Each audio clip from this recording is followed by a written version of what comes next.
Hello everyone, welcome to the course Mastering PHP from Invent High Technologies.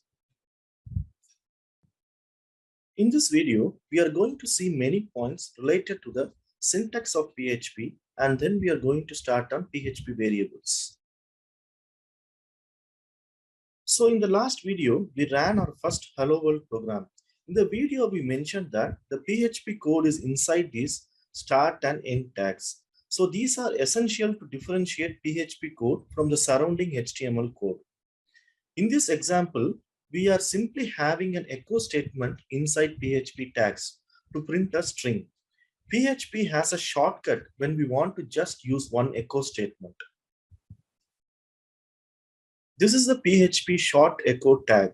So instead of typing the verbose way, we can simplify and use this way using short echo tag. The point to be noted is this is used only in place of echo statements. There is also another tag called PHP short tag. By using this tag, we can reduce the typing of PHP in the start tag.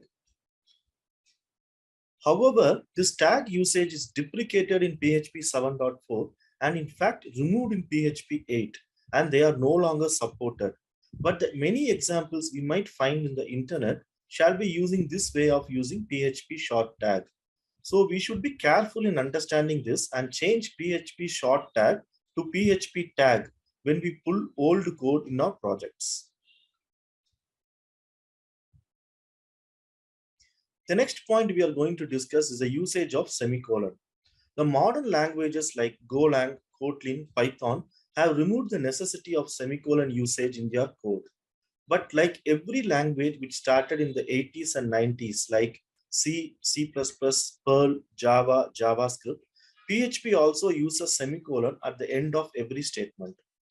However, for the last statement before the PHP closing tag, we can skip the semicolon. All other statements should end with the semicolon. Now we are going to understand the significance of the file name index.php.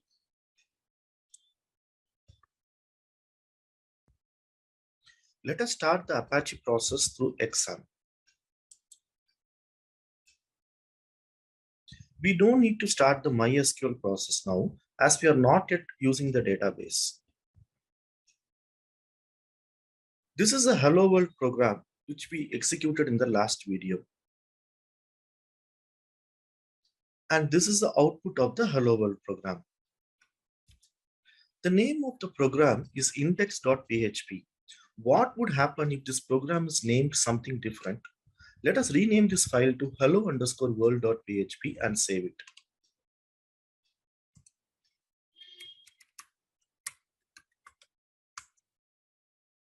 Now, if we refresh the browser,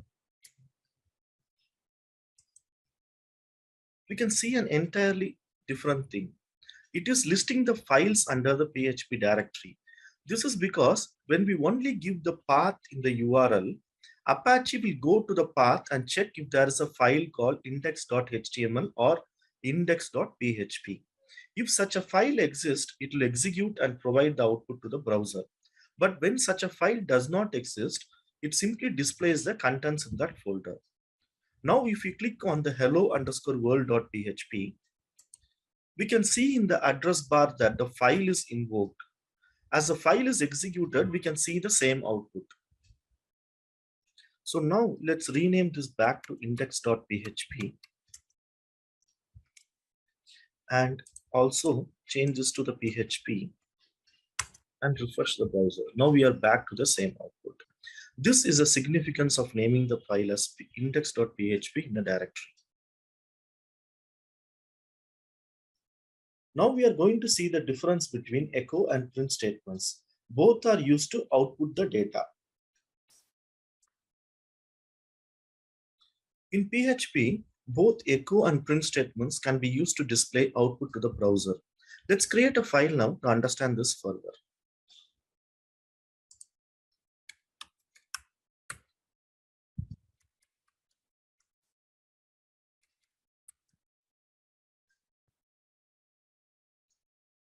This is the HTML boilerplate created with the code editor.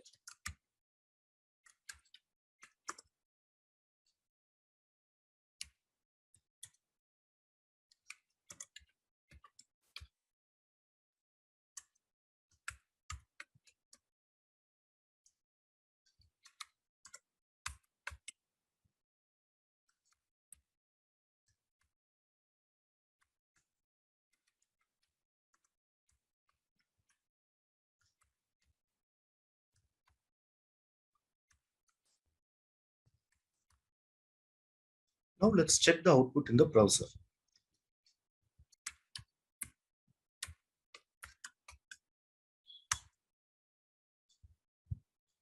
So we can use both echo and print statements to display output, and there is hardly any difference between those two.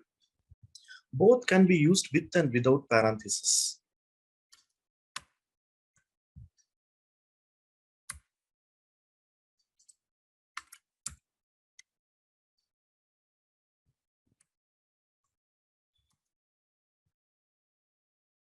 So you can see there is no difference in the output here. There are only a few small differences between those two. Print always returns a value of 1, so it can be used as an expression. For example, we can chain echo and print in this way.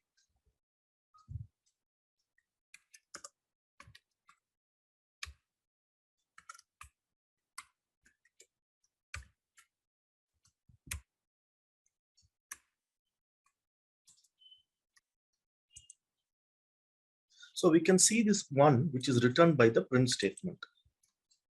However, if you change the echo and print in this statement, it will not work.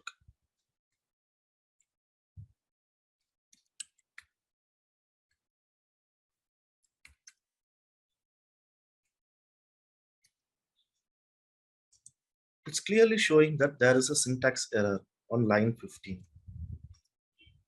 So line 15, we are getting this error because echo does not return any value to print. And also the code editor gives us a warning that this is an unexpected echo at this place. So this is one of the usage of code editor where it can easily find out the syntax errors and enable us to save time. Another difference is echo statement can display more than one argument. For example,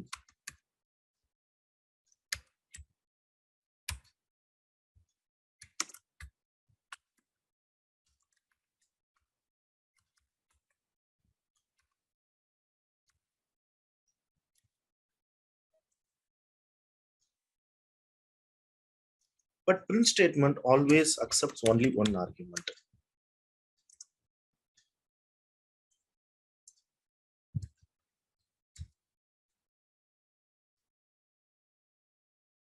So again, if you see the code editor is prompt to tell us that this is an unexpected second argument. It is expecting a semicolon in this place. So even if we execute it, we are going to get a syntax error on line 17. So apart from these minor differences, both work the same way. Finally, echo is slightly faster in execution compared to print. So let's use echo everywhere for consistency instead of print. Now we are going to look into PHP variables. All PHP variables should start with a dollar sign. Some other languages have separate statements where we can declare a variable and then assign values to it. But in PHP, the variable is created when we directly assign a value to it.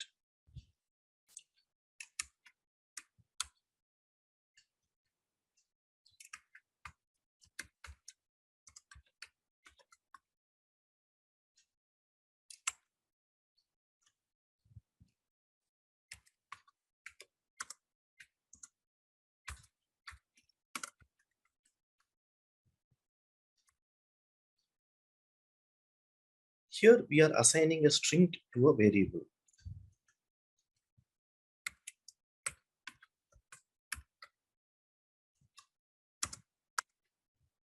Here we are assigning an integer to a variable.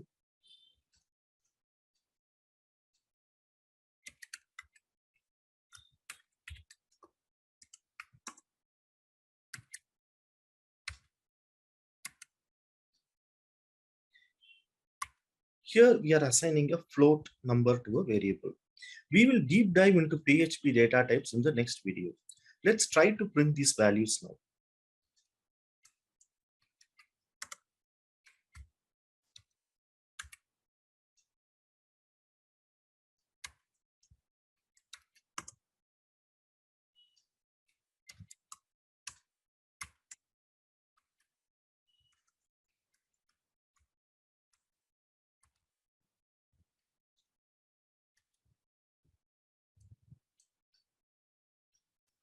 As we can see, the value of the string variable, the value of the integer variable, the value of the float variable, all is displayed properly in the browser. Now let's try something different. Let's add HTML code below this and then again add some PHP code.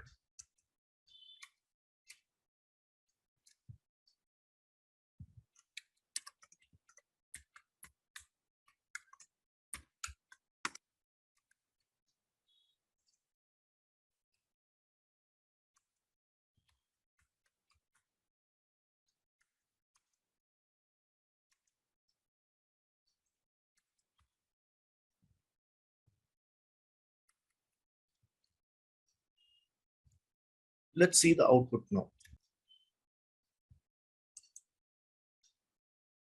So now we can see we are still able to access the variables. We can use as many PHP code blocks in the file and they are all interlinked with each other even though there is HTML in between. This is a tremendous advantage as this allows us to embed PHP code only where needed in the HTML file. If such a feature is not available, then we would need to add echo statements to print each and every line of this HTML file. This is one of the main reasons which made PHP the preferred language for website development. Now let's see some rules for naming PHP variables. PHP variables always start with the dollar sign and then followed by the name of the variable. PHP variable name should start with only a letter or an underscore. We cannot start variable names with a number.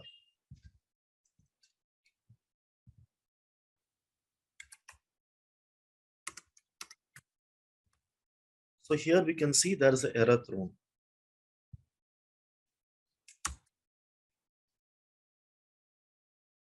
And variable names can contain only alphanumeric values and underscores. And finally, PHP variable names are case sensitive. We have changed just the first letter to the capital letter.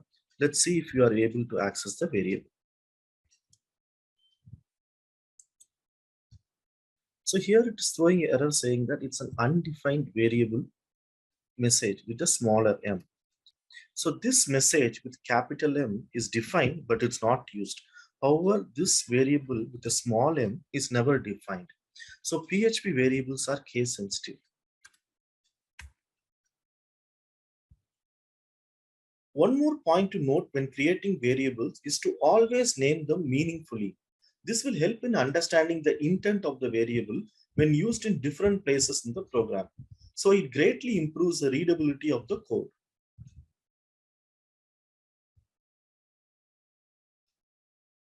The often ignored but important part we are going to see next is comments. Code is written once but read multiple times. So adding comments to the code will help when someone reads and tries to understand the program.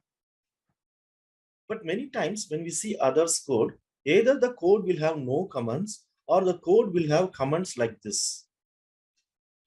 We need to write meaningful comments regarding the logic of the code. Comments are also useful in explaining in cases where we need to explain why it is implemented this way instead of a different way. This will also greatly improve the readability of the code. Comments are ignored by the PHP interpreter and hence will not be processed. There are three ways to comment code in PHP. The first is by using double slashes. The second is to use the hash symbol.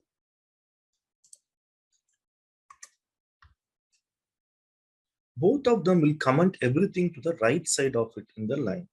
They are single line comments. We can see those values are not processed and the output is not available here. The last method is to use a single slash and star symbol. This can be used to comment multiple lines of code.